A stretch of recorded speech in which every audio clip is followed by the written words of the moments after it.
Pagka-dinerecho, para silang aso na sumuka, kinain ng suka.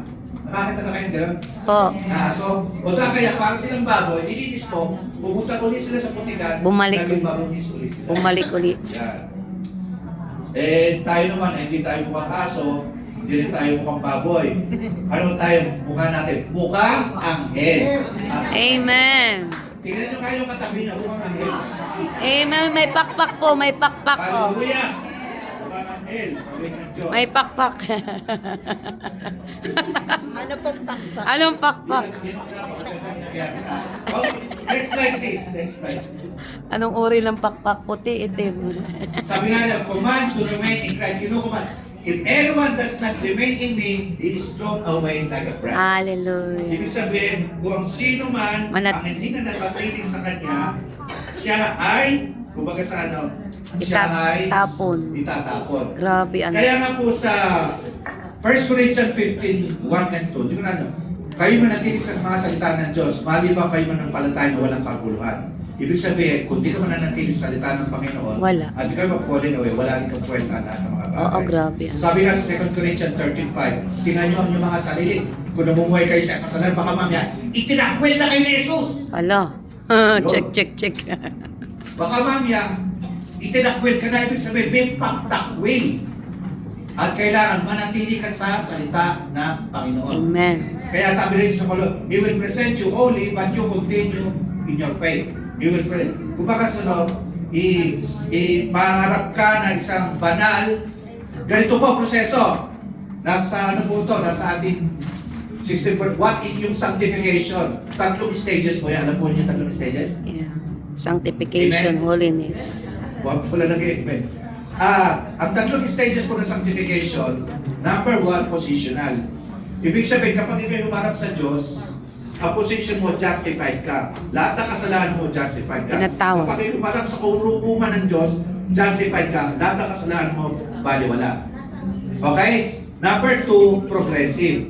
Ibig sabihin, habang tayo nasa lupang ito, from glory to glory, Amen. binabago tayo ni Jesus. Amen.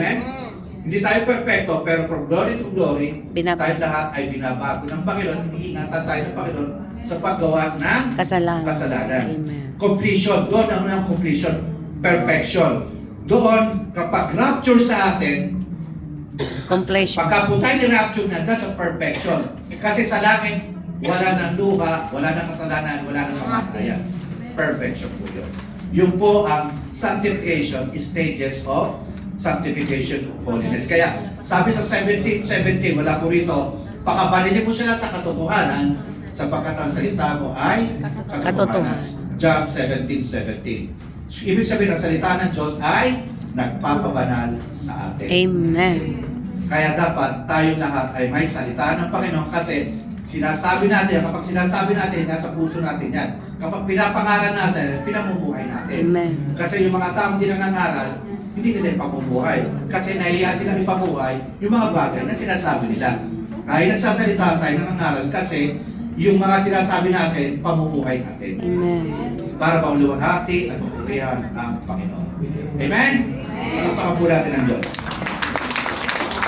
Kaya nga po, kaya nga sabi po rito, next slide, commands to remain in Christ, and then susunod, number, real example, 1 Timothy 1:19, if some have rejected faith and suffered shipwreck, ibig sabihin, ibig sabihin, iba ay nireject talaga ang pananampalataya. You have fallen from grace.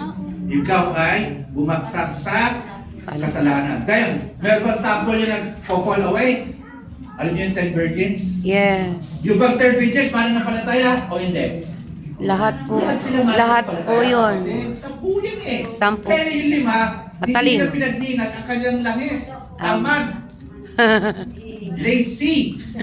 Di ba? Tulog-tulog. Kaya nung dumating ang Panginoon, pinapagsaraduhan sila. Nung kumakatok sila, sabi ng Panginoon, hindi ko kayo kilala. Kasi nga, hindi nila pinagningas ang kanilang mga Langis. ilawan. Kasama ba doon ang 10 virgins ba? Kasama ba doon ang Buddhist? Hindi. Born Kasama ba again. doon ang Hinduism? Hindi. Born again. Kasama ba doon ang Mormons? Hindi. Kasama ba doon ang Iglesia? Hindi rin. Born again. Kasama ba doon ang Jehovah? Hindi. Kasama ba doon yung iba pa? Wala Hindi. po. Yung atheist, hindi. Born again Yun yung na. mga born again yun. Amen. Mga ibig sabihin, meron pa, kahit ikaw born again, pwede kang mawala sa Panginoon. Sabi nga sa Matthew 24, sa tindi ng kapigatian, maging ang kanyang pinili, Madadaya. madadaya. Galing mo pa, sister. Glory to God. Madadaya. Ibig sabihin, kahit ikaw ay alagad o pinili ka ng Diyos, pwede kang madaya ng kasalanan, pwede kang madaya ng maling Tama. katuruan. Amen. Kaya importante, nag-aaral po Ng tayo. Biblia. Kaya sabi, remember po yung the parable of the sower? Amen. Yung nagkaroon ng binhi? Amen po. Di ba lahat ng binhi yun, pero yung una, masigla. Dahil pero sinubok, umalis. Yung isa naman dahil sa pagsubok sa buhay, pigatin, umalis din. Yung isa naman, dahil sa nagnanasan niya na kumita ng limpak na salamin. Wala. Di ba? Kaya iba, sa fertile soil. Sino Amen. mga fertile soil?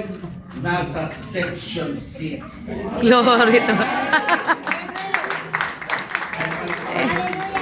Section 6 yun. Fertile soil sa heart. Brothers. Kaya, Kailangan na. remember the parable of the talent? Amen. Yung 5 talents, 2 talents, saka 1 talent. Lahat ba yung lingkod? Lahat ba yung servant? Opo. Oo. Yung 5, naging 5. Yung 2, naging 2. At yung isa, binaon. Ano sabog sa kanya? Wicked and lazy servant. Kristiyano ba yun? Oo. Kasi ginawa niya, pinaon niya ang kanyang Talento. Bakit siya sinabing wicked and lazy servant? Hindi ginamit. Tignan niyo bakit sila sinabing wicked and lazy servant. Binaon talaga, no? Hindi. Una-una, hindi niya ginamit ang kanyang talento. Pero bakit siya sinabing wicked? Hindi mo lang ginamit wicked ka na ba nun?